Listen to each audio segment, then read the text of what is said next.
right, you have a warm-up that you can do for some practice. I'll quickly show you your answer. You're going to add 4. So we have negative 3x is less than 18. And then divide by negative 3. And because I divide by negative 3, I have to flip the sign. So I'm going to get x is greater than negative 6. So negative 6 goes on my number line.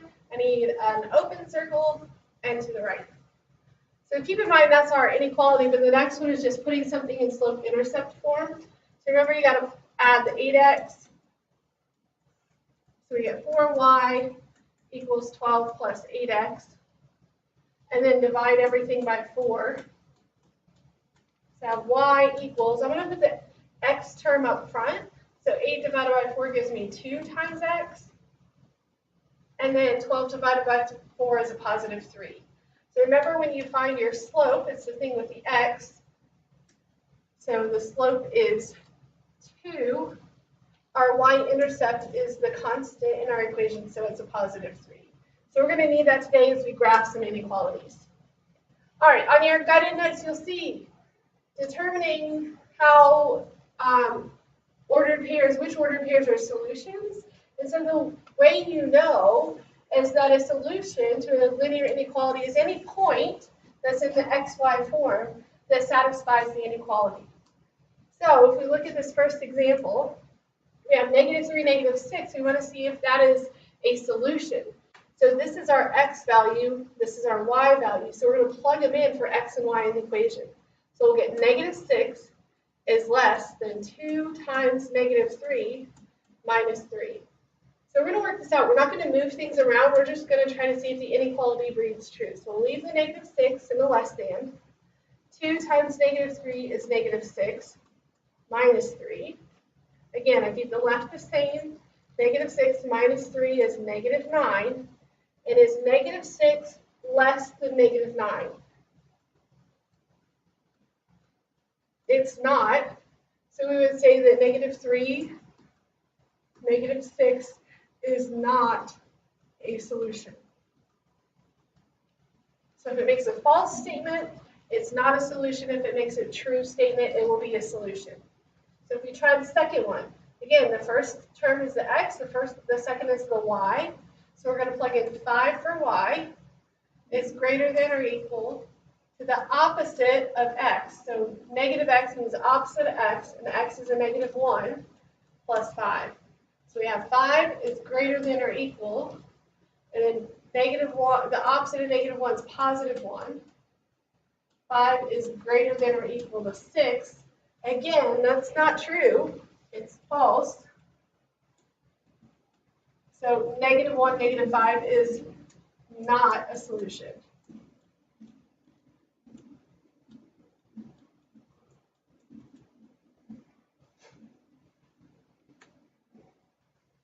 Right?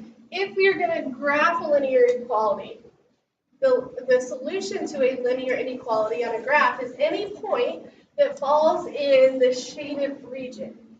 You also have to be careful because we're going to have solid lines and dashed lines. If an answer falls on a solid line, then it's a solution.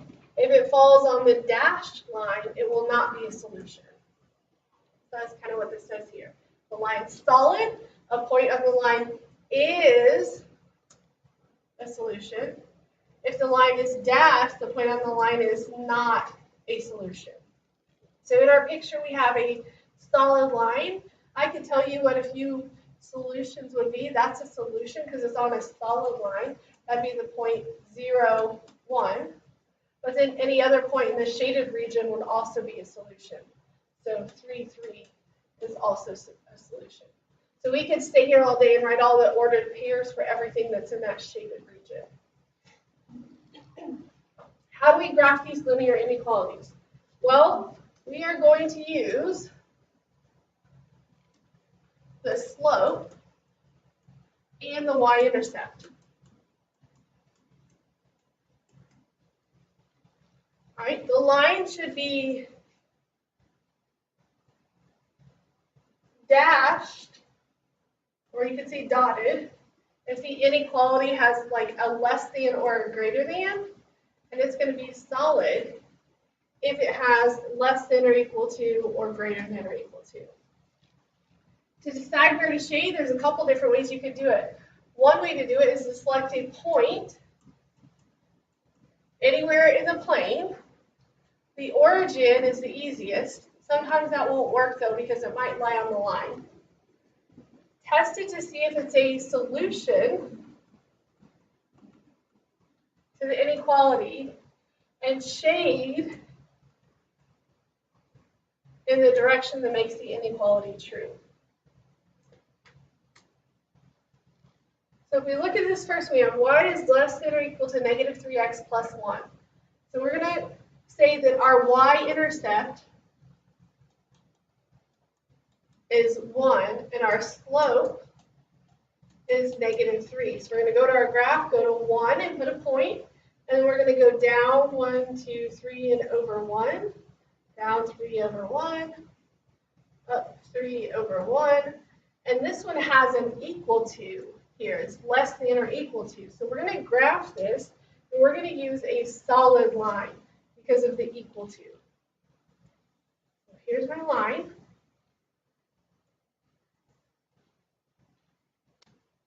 All right, now we need to figure out where to shade. So we can test some points. So we have A, we want to see if A is a solution, so we can plug both of these values into the equation. Remember, the first one's our x, the second is our y. So we have 1 is less than or equal to negative 3 times positive 3 plus 1. So 1 is less than or equal, negative 3 times 3 is negative 9, plus 1 is negative 8. Is 1 less than or equal to negative 8? No.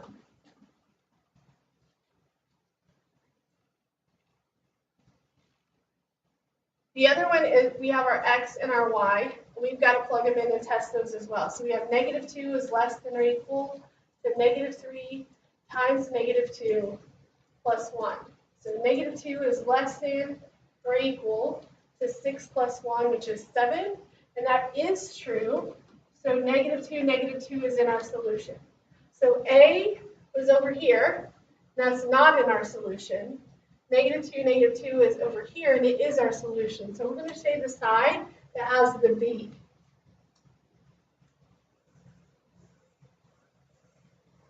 So all of the points in this region are solutions. It's also true that if you can get y by itself, like it is up here, if you see a less than or less than or equal to, you'll shade below the line, which is what we did here. If you have a greater than or equal to, you would shade above the line, which would be over this side.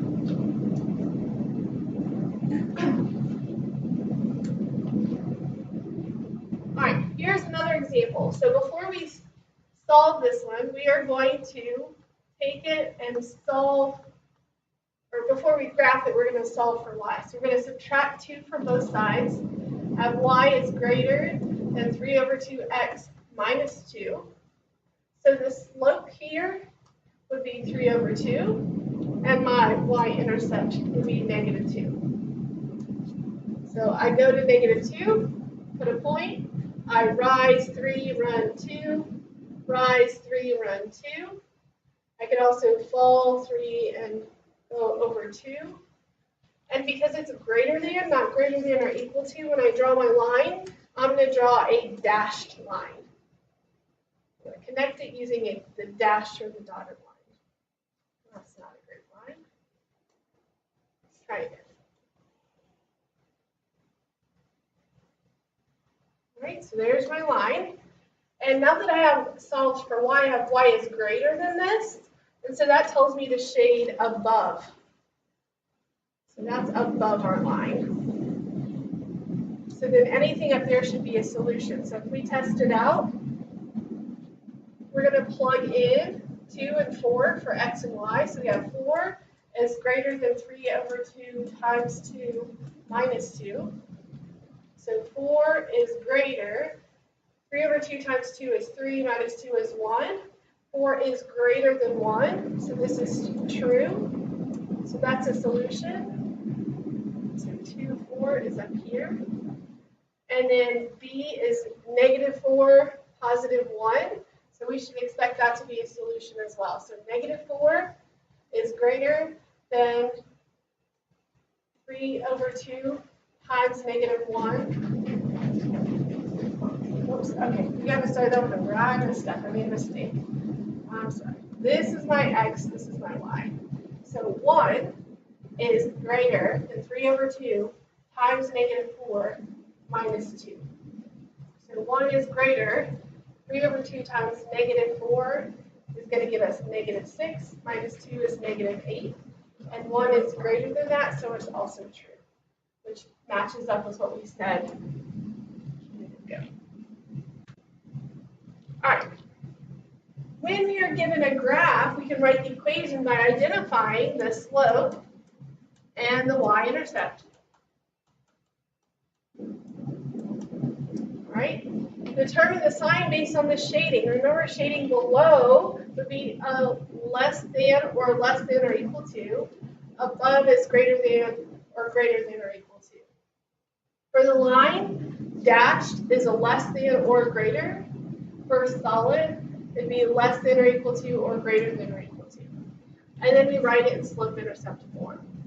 So when we look at this, it appears to cross at +2, so that's our y-intercept. And then you can see I rise 1 and run 1 to get to the next point on the line. So I have a slope of 1/1, which is just 1.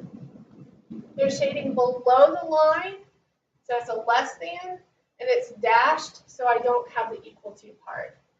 So my equation is going to be y is less than 1 times x plus 2. So I have the slope times x plus the y-intercept, which could be written as y is less than x plus 2. Okay. We'll try another one. So we have this one. It crosses at -2, so that's our y-intercept. I rise 2, run, oops, undo, another mistake. So I rise 1, 2, 3, run 1, but my slope is heading down, so it's going to be -3/1, or just -3. My sign, I'm shaded below the line, and it's solid, so it's going to be less than or equal. So I have y is less than or equal to -3x minus 2. The next one, it crosses the y-axis at -4.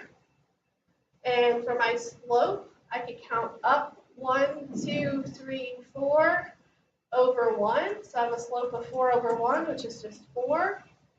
I'm shading below the line again, and it's solid, so it's going to be less than or equal. So I'm going to say y is less than or equal to 4x minus 4. All right?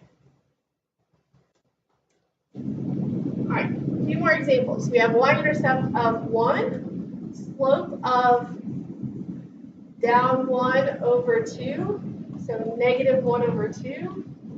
We're shading below the line and it's dashed, so it's less than. So y is less than -1/2 x plus 1. Remember we talked about a week ago about vertical lines? So vertical lines, remember the Hoy bucks? Vertical lines are x equals. So this does not have a y-intercept, has a slope that is undefined, and we're shaded to the right, which is going to be greater than, and it's solid, so it's greater than or equal. So it's going to be x is greater than or equal to +3. If we had a horizontal line, such as this, and we shade below, that's going to be a y equals line, and this would be y is less than this value, which we could call it 1. Y is less than 1. All right, your job now is to take what you learned from this video and work on your homework, and I'll be back on Tuesday to answer questions.